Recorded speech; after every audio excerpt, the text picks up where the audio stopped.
Welcome back to the Broadman Word, and really welcome back because just to give some context, I have had just kind of a sane last few weeks. Whether it is seeing family, but then having my dog sick and really sick for a little while, and then actually me getting sick on top of that, and then not only that, but because of the symptoms I had, I actually impaired my hearing for a while, and so therefore.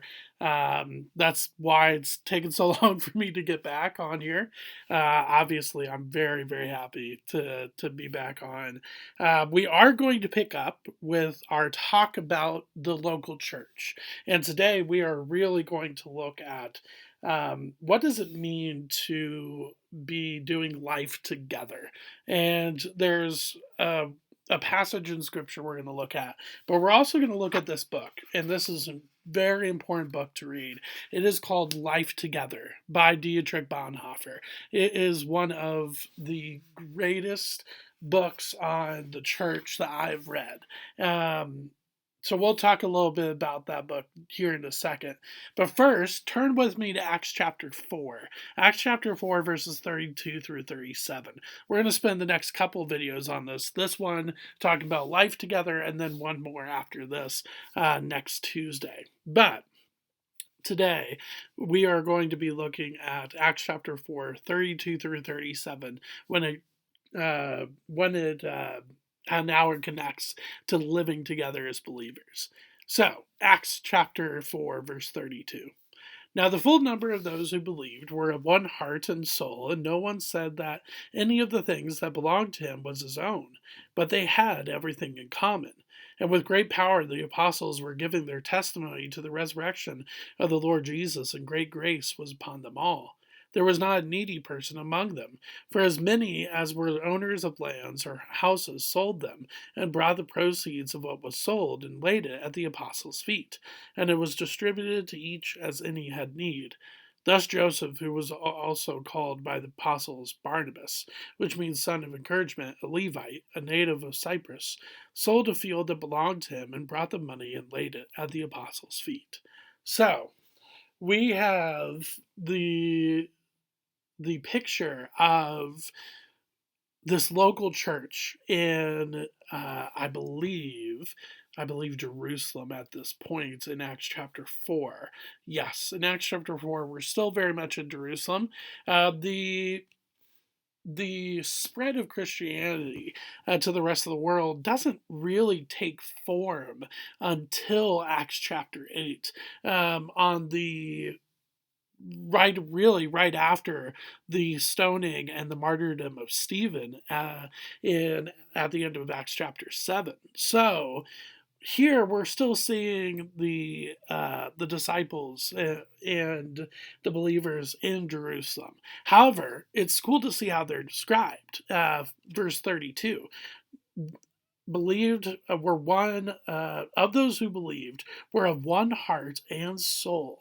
I think that's really, really something to see. So what do you think Luke really, because Luke is the author of not just the Gospel of Luke, but the book of Acts, what do you think Luke is getting at here when he describes believers, this local church in Jerusalem, as being of one heart and soul? What do you think he means by that? Well, I think there's a couple things, which is why we're going to look at this in a couple of different ways. One, there's one heart and soul because they are doing life together. The second reason, which we'll look at next week, is because they are seeing each other a as a way to get the gospel out to others. We see that with verse 33 here. With great power, the apostles were giving their testimony to the resurrection of the Lord Jesus, and great grace was upon them all. And then obviously we see that throughout the New Testament as well about the power of evangelism.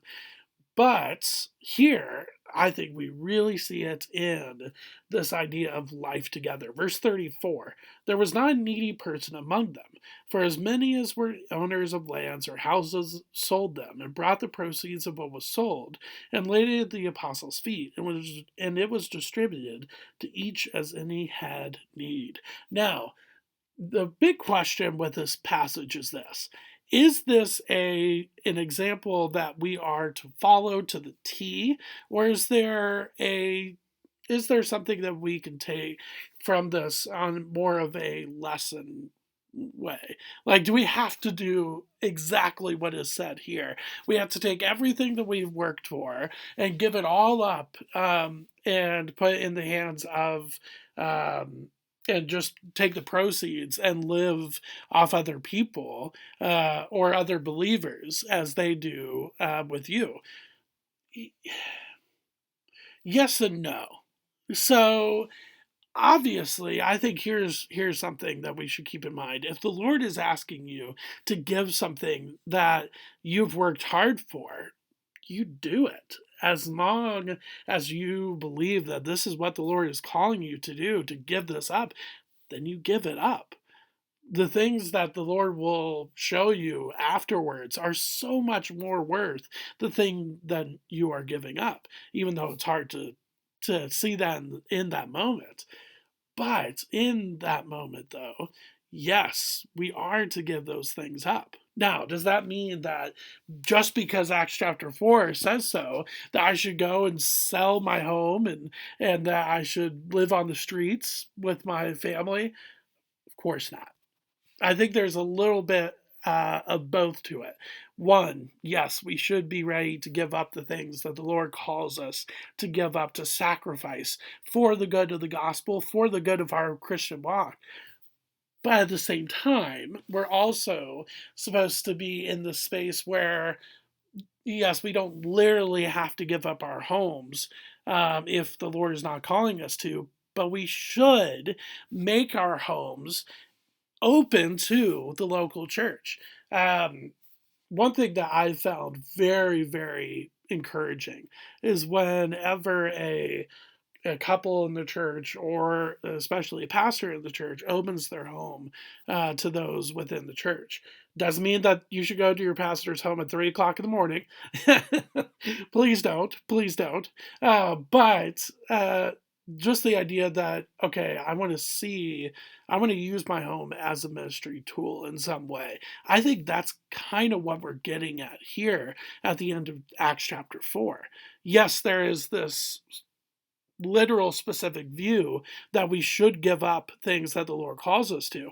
But I think there's also this hospitable view as well, that we should be opening up whatever we might have to other believers in our local church. That doesn't mean that we give up everything, and then we're an issue, financially. But what I'm getting at here is that we should have such open hospitality to each other that we come alongside each other with whatever is going on. And so, with that, that comes to the book Life Together by Dietrich Bonhoeffer. Let me read you just a couple paragraphs as we end here. So, this is on page 19 of this version here of Life Together, which I want to make sure I get right, is the copyright is in 1954. Page 19. The physical presence of other Christians is a source of incomparable joy and strength to the believer. Longingly, the imprisoned Apostle Paul calls his dearly beloved son in the faith, Timothy, to come to him in prison in the last days of his life. He would see him again and have him near. The Apostle Paul has not forgotten the tears Timothy shed when last they parted in 2 Timothy 1:4. Remembering the congregation in Thessalonica, the Apostle Paul prays night and day exceedingly that we might see your face in 1 Thessalonians 3:10. The old John knows that his joy will not be full until he can come to his own people and speak face to face instead of writing with ink in 2 John verse 12. The believer feels no shame, as though he were still living too much in the flesh when he yearns for the physical presence of other Christians. Man was created a body. The Son of God appeared on earth in the body. He was raised in the body. In the sacrament, the believer receives the Lord Christ in the body, and the resurrection of the dead will bring about the perfected fellowship of God's spiritual, physical creatures. The believer therefore lauds the Creator, the Redeemer, God, Father, Son, and Holy Spirit for the bodily presence of a brother. The prisoner, the sick person, the Christian in exile sees in the companionship of a fellow Christian a physical sign of the gracious presence of the triune God. Visitor and visited in loneliness recognize in each other the Christ who is present in the body. They receive and meet each other as one meets the Lord in reverence, humility, and joy. They receive each other's benedictions as the benediction of the Lord Jesus Christ, or benedictions of welcoming. But if there is so much blessing and joy, even in a single encounter of brother with brother, how inexhaustible are the riches that open up for those who, by God's will, are privileged to live in the daily fellowship of life with other Christians. Wow. What a statement. And that was pages 19 and 20 in this book. But what a statement about living together as believers in the local church. And again, I get the especially recently with being home so much through the pandemic, I get the luxury of staying home. I do. It's very tempting at times.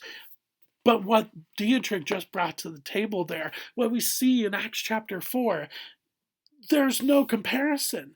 There's no comparison with the joy and the just the beauty that is living together as Christians in the local church. What a beautiful statement.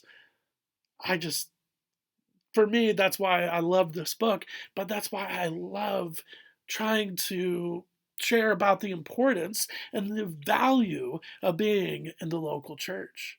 And so, as we continue on with that topic and with that idea, I hope you continue to see that as well. And so, next week, we will continue looking at Acts chapter 4, but looking at how the local church really is a witness to the gospel to those around them. So, I will see you next week, Lord willing, but I'm glad to be back here at the Broadman Word. Thanks.